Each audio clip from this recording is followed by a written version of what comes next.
The way that John and Jai announced her closing of Amicale and transition into joining Skims as their new executive vice president needs to be studied.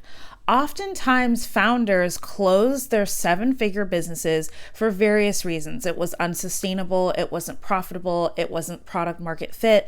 They themselves figured out that that was not the career that they wanted.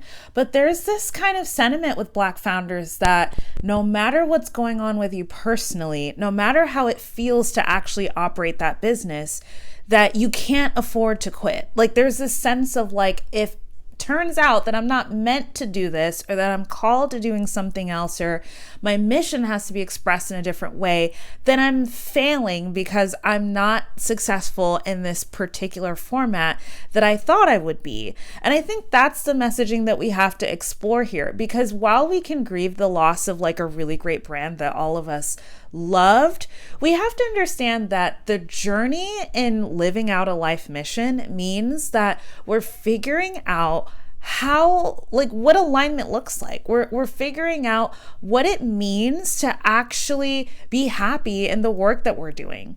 You know, I remember Kev on stage even sharing his streaming app that he had, right? And he was like, it was profitable, but it wasn't sustainable. And I thought that profitability meant sustainability. And these are some of those lessons that we're not getting on social media. It's not just about, hey, does the math? It also has to energetically match us. Now, in Kev on Stage's example, he actually leveraged that platform and ended up getting Churchy bought. And so that was a major deal for him with BET. And I think that was really what took him to the stratosphere as a creator, to a serious player in media, right? Like not just on social media, but media in general, and for him to be able to do that on his own terms and to turn around and hire many of the same talented people that he was making content with, right? So it's been a beautiful journey. But he thinks about all of those moments where he was like, well, that didn't work. But isn't that the process?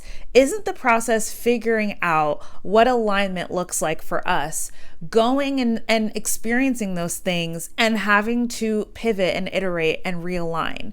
And so when we see Black founders like publicly building, publicly failing, publicly pivoting, we have to take that context into consideration, that it's really their job to stay close to the mission.